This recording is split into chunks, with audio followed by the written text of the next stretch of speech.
Assalamualaikum warahmatullahi wabarakatuh. Halo teman-teman. Pada video kali ini, aku mau memaparkan materi mengenai perubahan organisasi. Perubahan mempunyai manfaat bagi kelangsungan hidup suatu organisasi. Tanpa adanya perubahan, dapat dipastikan usia organisasi tersebut tidak akan bertahan lama.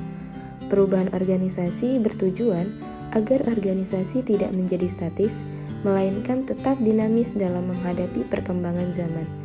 Karena banyak organisasi yang gagal dalam menyesuaikan diri dengan perubahan dan akhirnya tertinggal oleh pesaing lainnya, yang menyebabkan sebuah organisasi menjadi mati. Nah, sebelum kita bahas ke pembahasan yang lebih kompleks, apa kalian tahu apa itu perubahan organisasi?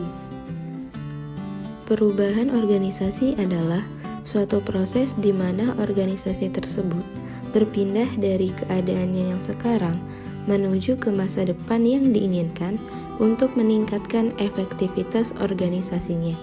Jadi, perubahan organisasi itu suatu proses perubahan yang terjadi di dalam ataupun di luar organisasi pada tingkat individu atau kelompok yang terjadi secara bertahap dengan tujuan untuk memajukan dan mengembangkan organisasi. Perubahan organisasi bersifat perubahan evolusioner dan perubahan radikal. Perubahan evolusioner adalah perubahan yang terjadi secara bertahap, umumnya mengejar tujuan tertentu. Modifikasi mereka cenderung kecil, tetapi seiring waktu mereka berhasil mengubah organisasi sepenuhnya. Perubahan radikal adalah perubahan drastis dan tiba-tiba yang diterapkan pada seluruh struktur organisasi. Itu terjadi dalam situasi seperti merger dengan perusahaan lain, perubahan manajemen atau penjualan perusahaan. Selanjutnya, ada beberapa penyebab perubahan organisasi.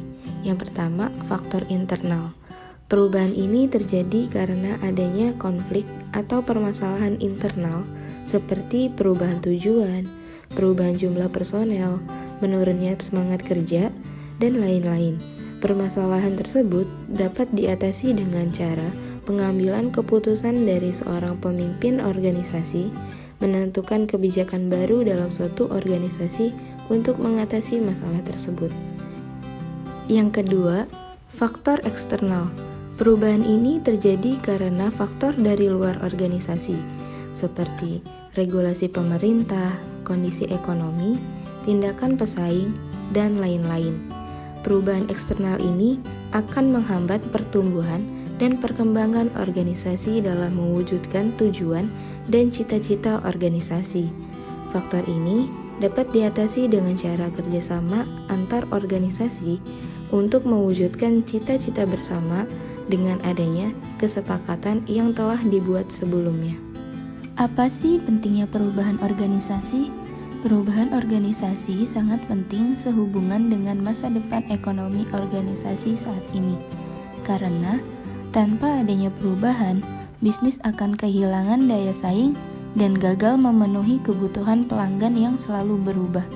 Mengingat semua tantangan baru yang dihadirkan, maka perlu diterapkan strategi organisasi yang sejalan dengan perubahan lingkungan.